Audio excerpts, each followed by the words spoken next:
Hi friends, night டின்னருக்கு நானும் அதுக்கு சைடிஷ்ஷாக சூப்பரான சிக்கன் கிரேவி அண்ட் சிக்கன் 65 தான் செஞ்சேன். இப்போ நான் செய்கிறதுக்காக ஒரு பாத்திரத்தில் 1 ஸ்பூன் ஈஸ்ட்டும் அதோட 1 ஸ்பூன் சர்க்கரை கொஞ்சம் வார்ம் வாட்டர் சேர்த்து மிக்ஸ் பண்ணி ஒரு 15 மினிட்ஸ் விட்டுக்கிறேன்.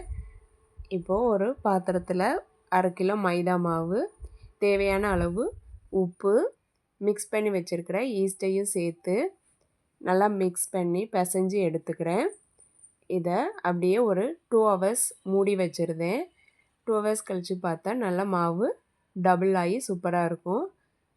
இப்போ அந்த மாவை எடுத்து சின்ன சின்ன உருண்டையாக உருட்டி ஓவல் சைஸில் தேய்ச்சி எடுத்து அதில் பட்டரும் மல்லி இலையும் கலந்து வச்ச கலவையை மேலே தடவி தோசைக்கல்லில் லோ ஃப்ளேமில் வச்சு சுட்டு எடுத்தால் சூப்பரான நான் நல்லா சாஃப்டாக இருக்கும். சூப்பரான நான் ரெடி. இப்போ இந்த நானுக்கு சைட் டிஷ்ஷாக சிக்கன் கிரேவி எப்படி செய்யலான்னு பார்க்கலாமா. இதுக்கு வாஷ் பண்ணி எடுத்துக்கிற சிக்கனோட தேவையான அளவு உப்பு, மஞ்சள் தூள், ஒரு 1/2 ஸ்பூன் மிளகாத்தூள், 1/2 ஸ்பூன் கரம் மசாலா, 1 ஸ்பூன் மல்லித்தூள், 1 ஸ்பூன் சிக்கன் மசாலாவும் சேர்த்துக்கிறேன். இதோட ஒரு 3 ஸ்பூன் தயிரும் சேர்த்து நல்லா மிக்ஸ் பண்ணி ஒரு 1/2 ஹவர் அப்படியே விட்டுருதேன்.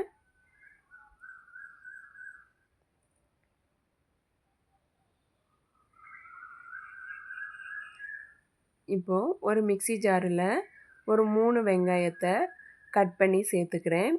இதோட ஒரு சின்ன துண்டு இஞ்சியை பொடிப்படியாக கட் பண்ணி சேர்த்துக்கிறேன். 10 பல் பூண்டு, ஒரு 3 பச்சை மிளகாயும் சேர்த்து கொரகரன்னு அரைச்சி எடுத்துக்கிறேன். ஒரு வடைச்சட்டி அடுப்பில் வச்சு எண்ணெய் ஊற்றி பட்டை, கிராம்பு, ஏலக்காய், லவங்கள்லாம் சேர்த்து இதோட அரைச்சி வச்சுருக்கிற வெங்காயம் இஞ்சி பூண்டு பேஸ்ட்டையும் சேர்த்து வதக்கி விட்டுக்கிறேன்.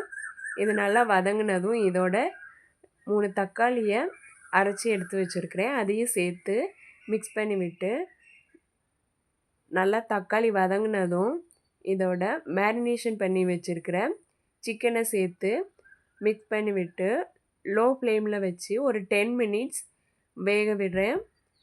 சிக்கன்லேருந்து வர தண்ணியெல்லாம் நல்லா வற்றுனதும் இதோட தேவையான அளவு தண்ணி சேர்த்து நல்லா கொதிக்க வைக்கிறேன். சிக்கன் நல்லா வேக விடணும். ஒரு 10 மினிட்ஸ்லேயே சிக்கன் சூப்பராக வெந்துடும். சால்ட்டு காரம்லாம் கரெக்டாக இருக்கான்னு செக் பண்ணிக்கணும். சிக்கன் நல்லா கிரேவி கன்சிஸ்டன்சிக்கு வந்ததும் இதோட கொத்தமல்லி எல்லாம் தூவி இறக்குன சூப்பரான சிக்கன் கிரேவி ரெடி. இந்த சிக்கன் கிரேவி நான், சப்பாத்தி, புலாவ், கீ ரைஸ் எல்லாத்துக்கும் சூப்பராக இருக்கும்.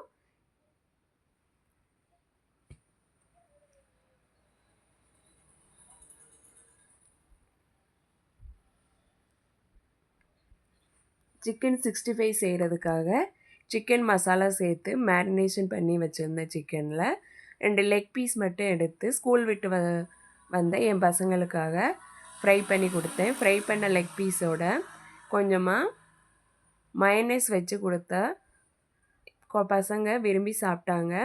மீதி சிக்கனை நைட்டு டின்னருக்காக ஃப்ரை பண்ணி சாப்பிட்டோம். சூப்பராக இருந்துச்சு.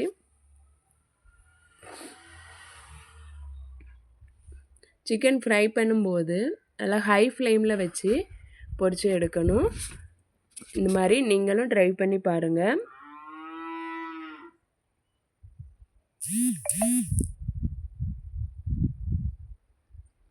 இந்த வீடியோ உங்களுக்கு பிடிச்சிருந்தால் லைக் பண்ணுங்கள், சப்ஸ்கிரைப் பண்ணுங்கள், கமெண்ட் பண்ணுங்கள். தேங்க்யூ.